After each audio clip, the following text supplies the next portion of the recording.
C'est parti pour 24 heures de course folle sur le circuit de Saint-Étienne-de-Chigny.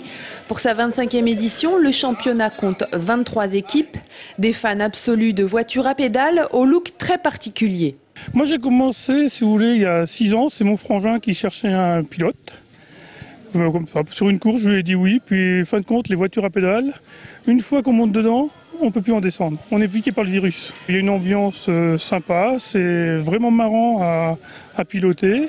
Sur l'île de Buda, chaque équipe débarquait avec son petit campement, toile de tente, glacière, chaise pliante, sans oublier les accessoires, car les 24 heures de voiture à pédales ne se gagnent pas qu'à la force du mollet.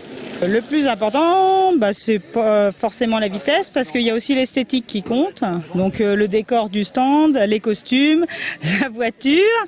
Et puis après, forcément, il y a la vitesse. Plus on avance vite, plus on a des chances de marquer des points. Mais il y a beaucoup aussi l'esthétique. Yves et Annick, eux, viennent d'Alençon. Chaque année, ils parcourent presque 10 000 km pour participer aux différentes courses de voitures à pédales. Des courses qui remplissent leur week-end durant 6 mois de l'année. Il y a l'ambiance, le sport en famille, le fait de retrouver, de voyager. C'est-à-dire que l'hiver, quand je ne pédale pas, j'ai souvent des maux de dos, des maux de ceci, des maux de cela. Et au printemps, ça s'envole avec les pédales.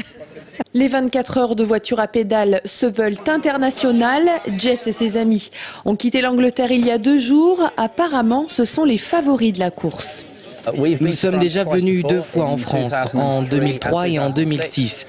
En 2006, nous avions remporté cette course, alors j'espère que cette fois encore, nous allons la gagner. Dans 24 heures, le podium sera dévoilé. Le temps pour les participants d'apprécier les dizaines et les dizaines de tours qu'ils vont effectuer de ce circuit de presque 1000 mètres.